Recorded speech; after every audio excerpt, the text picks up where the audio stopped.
Im Mai ist es schön warm geworden. Die Alp war grün und die ersten Blümchen haben vorgeschaut. Der Alpböi ist tagelang im Schopf gestanden und hat Teller, Becher und Stühle gezimmert. Ich weiss, was du da machst, Grosspapa. Das brauchen wir alles, wenn der Besuch aus Frankfurt kommt. Es ist besser, wenn wir genug Stühle haben. Jeden Tag hat Heidi auf einen Brief aus Frankfurt gewartet. Und dann war es endlich so weit. Der Peter hat den Brief mit auf die Alp gebracht. Endlich! Ein Brief von Clara! Schön für dich. Ich muss gehen. Adieu. Großvater, Clara und Großmama aus Frankfurt kommen uns schon bald besuchen. Dann wollen wir doch alles vorbereiten. Oh ja! Es ist nicht lang gegangen und 2 Männer haben Clara auf einem Tragsessel den Berg aufgetragen. Hinter ihnen ist Großmama auf einem Ross gehockt. Heidi hat schon von weitem gesehen, wer da kommt. Sie kommen! Sie kommen! Heidi, endlich bin ich bei dir. Clara, ich bin so froh, dass du da bist. Und Großmutter. Grüß dich, Heidi. Es ist schön, dich so munter zu sehen. Und das ist sicher dein Großvater, von dem du mir so viel erzählt hast. Seien Sie gegrüßt, ihr beide. Herzlich willkommen in der Schweiz. Oh, Großmama, hier ist es schön. Hier möchte ich bleiben. Ich will alles sehen.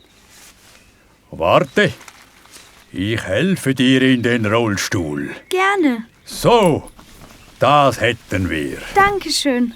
Komm, Clara, ich bringe dich zu den rauschenden Tannen hinter dem Haus. Oh ja, schau mal die schönen blauen Blumen dort. Wenn ich die nur pflücken könnte. Ich pflücke dir welche. Du müsstest mal mit auf die Alp kommen. Dort gibt es noch viel mehr Blumen. Sieh nur, dein Großvater.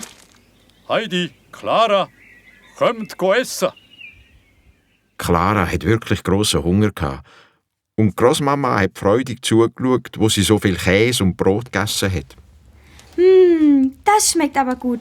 Darf ich jetzt die Hütte sehen? Aber Clara, wir müssen doch bald wieder zurück ins Dörfli. Bitte, Großmama, nur noch 1 Stunde. Also gut, 1 Stunde noch. Heidi, ist dort oben dein Schlafplatz?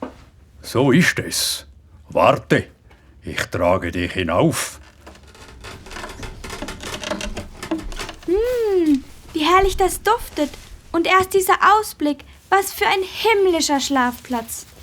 Ich hätte da so einen Gedanken. Wenn es der Großmama recht ist, darf Clara gerne hier bleiben. Ich schaue gut zu ihr und kümmere mich um alles.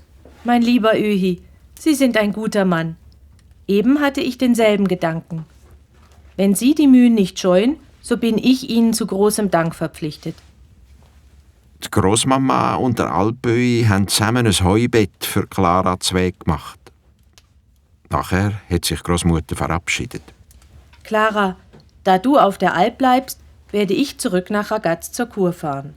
Aber komm uns mal besuchen hier auf der Alp, ja? Ganz sicher. Und jetzt auf Wiedersehen und bis bald. Clara und Heidi hatten den Rest vom Tag noch viel zu reden gehabt. Und am Abend ist der Peter mit den Geissen gekommen. Zuerst hatte Clara ein bisschen Angst vor so vielen Tieren. Aber sie hatte auch Freude gehabt, all die Geissen endlich lernen zu kennen. Heidi und Clara haben den Geissen Peter freundlich begrüßt. Aber der hat nur etwas Unverständliches brummelt und ist weitergezogen. Ist Peter immer so komisch? Nein, ich glaube, er ist wütend, weil ich keine Zeit für ihn habe. Keine Angst, bald wird er bestimmt wieder lustig. Nach dem Znacht sind die 2 Mädchen ins Bett und Clara hat gestaunet. Sieh nur, die vielen Sterne. Es sieht aus, als ob wir in einer Kutsche direkt in den Sternenhimmel fahren würden. Es ist wunderschön.